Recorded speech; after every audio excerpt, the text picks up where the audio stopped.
Salutations and libations. I'm blessed to start 2016 here with a fellow Aquarist that welcomed us into his sphere of influence. We're going to talk about aquatic culturology and green space technology. And we're looking at this beautiful aquarium behind us with some African cichlids. Seem like you like African cichlids, huh? Oh man, I love them, man. I love them. It's beautiful. You know, they call this thing the poor man's saltwater tank. There you go. There you go. There you go. I really like how you got the rock set up. When we get to zoom in some, I want everybody to look at the rock work. Like what made you do the rock like this? Actuality, Craigslist. Had a guy on Craigslist selling all this rock for $80. Right. I like the colors, the greens, the purples, the browns, and the reds. And I was like, let me just, after doing research, some cichlids like the rock. I'm trying to make the tank, as more homely as possible, that they'll be able to be in there and just feel like, they're Lake Maui. Right. I mean, it's funny you said Craigslist. In like 2013, 2014, there was so much bad things that said about Yes. Craigslist. But it's wild that on Craigslist you can find a lot of supplies for fish. Have you had good experiences on You Craigslist? know what? I am going to say this is a Craigslist tank. There you go. The only thing I bought from the store is the food. So is this a 90 gallon, 110 gallon? This is a 220-gallon tank. I scored it on Craigslist for $200. They have a saying, one man junk is a next man treasure. Absolutely. So That's everything correct. here is bought from Craigslist. Craigslist, you got to be safe about it. Daylight, meeting spots, but such is life. Everything is bad and good, pros and cons. There you go. There you go. And you were telling me before that you got some fish breeding in here. Yes, I got two females in the back, right there. One Yeah, over there and I one see over it. there. Mouth brooding. Right, how you tell at the bottom of the chin for us humans, it just gets big, and they just stay there and they're they look like they're gasping for air, but they're gonna mate. It's beautiful. It's beautiful. So now with that, I want to bring that in. We got something I'm getting look at that mouth brooder right there. Camera, you can see if it's looking at it. Yeah. You can kind of see the mouth brooder right there. It's like she came up the model for us. Fantastic. And it's amazing. I think that your fish.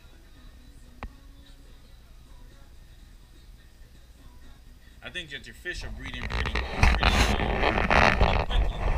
compared to how long you've had the tank running. How long have you had your tank I running? had the tank about a month. Yeah, about a month. About a month and 1 week, I had the tank up and running. The fish, after a week of me doing the rock and the sand and everything, the fish went in a week later. Because I had them in a barrel in my kitchen. My house was total destruction. I had to get them back in the tank because I hate destruction, and I guess they like it. There you go. And just tell us quickly what kind of filter you have on the tank. I'm running Eheim filters, the 2262, and I'm running classic 600. Go ahead and what do you think of the heat index compared to some of the past filters that you had? Well, I did my research on these Eheim is one.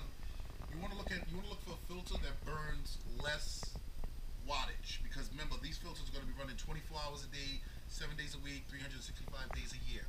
So the Eheim actually burns less current than any other filter out there. So that was one of my main choices. Also, it cleans the water almost the same, and the pumps are very quiet, other than other filters. They're very easy to clean.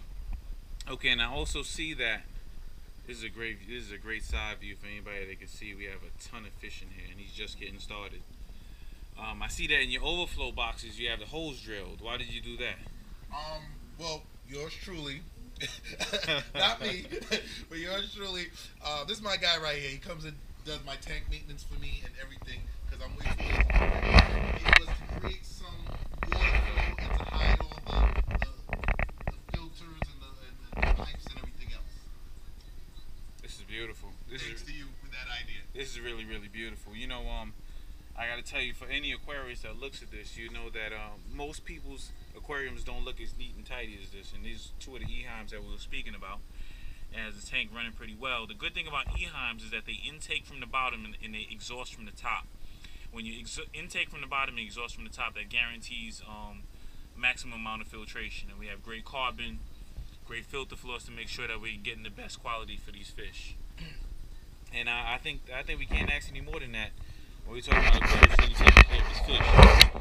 Now, being that this is aquatic culturology, we got to talk a little bit about culture. I said that this is early 2016.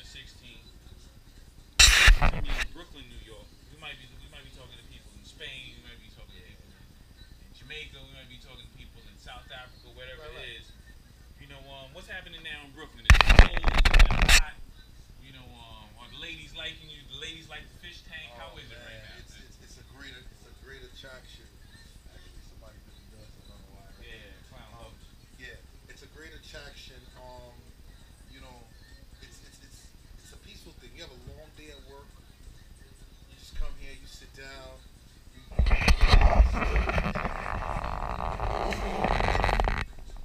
It teaches you how to be patient. This tank, you have to be patient. Nothing happens overnight. Nothing happens in an hour. It takes days, weeks, but it teaches you patience. It's good for the kids. The kids, it teaches them how to feed and how to, be, become one with nature. I agree. I totally agree. And it's funny thing with me. I'll tell you a quick story. I got into fish. Some people say they got into fish because they like fish. I got into fish because I like how it looked when women came by my house. Yeah. I would when I first got my first bedroom, and it was all of myself. I think to turn the lights off and have the setting and make the mood feel right. Right. And the best thing for me was I turned the light up in the bedroom and I turned the aquarium light on, and it just really set the mood. And On like popcorn. I was, as they say, it was love at first sight. Oh, yeah, It was love at first sight. And from then, I always felt that there's a lot of cultures and a lot of traditions say that having water in your house is good luck. With feng shui, they say you want to have water towards I believe it's what the entrance to your Right. door. Well, also too, many of us we buy humidifiers, and what a humidifier is basically water that lets out steam. So a fish tank is the same thing. If your house gets too hot, the water absorbs, it keeps moisture in the air. Right. So that's another thing, with the whole breathing and air. If you have, bad air quality, if you notice when it rains, after it rains, the air is fresh. It smells different. Kind of like a fish tank. A fish tank is almost the same thing. It's good for the house, culture wise.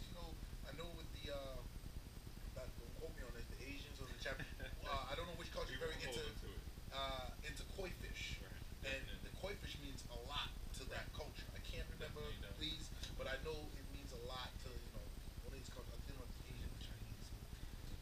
It's just something I love to do. All right. Before we go, two things. I'd like to say, I know you say you learn patience from the fish. Yes. I'd like you to tell us what you think is the biggest thing you learn from the fish, and as you relate it to your life.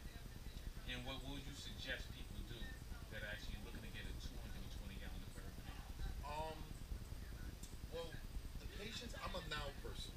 I do everything in the now. If I want to if I want to fix a car, I want everything fixed He now. wants the car nice right now. If I want a car now, I want it now. If I'm flying to LA, I want my ticket now. I'm flying to LA right now. Tonight, let's go. He's going to LA right now. Very now person. Yeah.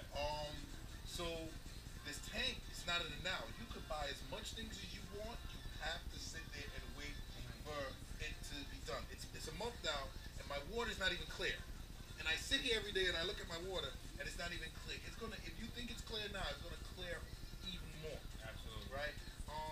Now, if you do want to get into a fish tank, I do suggest that you go the biggest that you can go for the size that you want to put it. Don't waste your time. I'm not gonna lie to you.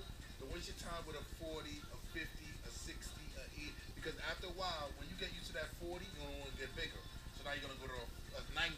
When you get used to that 90, you want to get bigger and then go to 100.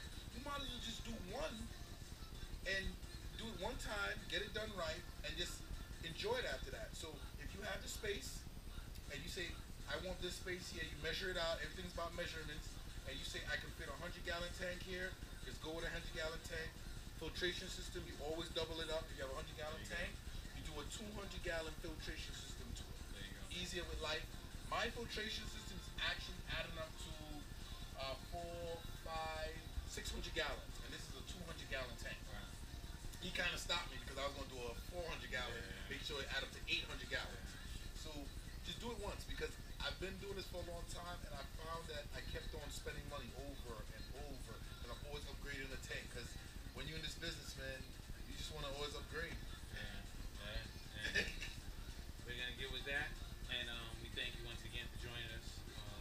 A little bit of aquatic culturology, 220-gallon aquarium, African cichlids with a ton of coral.